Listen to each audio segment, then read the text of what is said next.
ప్రతి క్రైస్తవుడు ఒక ఉన్నతమైన టాప్ పొజిషన్లోనే కనబడాలి. ఒకరి దగ్గర దేగి అనే స్థితిలో ఉండకూడదు, ఒకరికి ఇచ్చే స్థితిలో దేవుడు మనల్ని నిలవబెట్టాలి. ఆమేన్. దేవుడు చేయుటకు సమర్థుడే. ఎక్కడో గొర్రెలు కాచుకున్న దావీదును తీసుకొచ్చి సింహాసనం మీద కూర్చోబెట్టలేదా?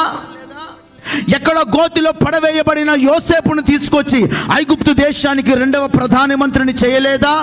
ఒక అటెండర్ జాబ్ చేసుకుంటున్న మొర్దెకైని తీసుకొచ్చి ఆ దేశానికే ప్రధానమంత్రిగా మార్చలేదా? దేవుడు చేయుటకు సమర్థుడు, శక్తి కలిగిన వాడే. మనమందరం ఒక ఉన్నతమైన స్థితిలో సమాజంలో కనబడాలి. మనల్ని చూసిన ప్రతి ఒక్కరూ సలాం కొట్టాలి, గట్టిగా చప్పట్లు కొట్టి ప్రభుని గణపరుద్దాం, నమస్కారం పెట్టాలి. ఆ స్థితిలో దేవుడు మనల్ని గొప్ప చేయాలి.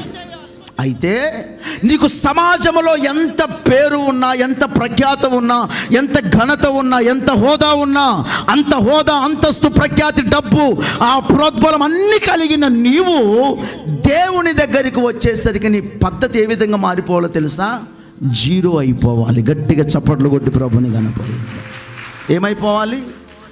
చెప్పండి. జీరో అవ్వాలని చెప్పండి. హల్లెలూయా.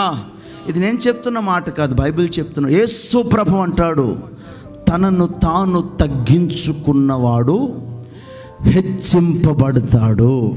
ఆమేన్ చెప్పండి గట్టిగా.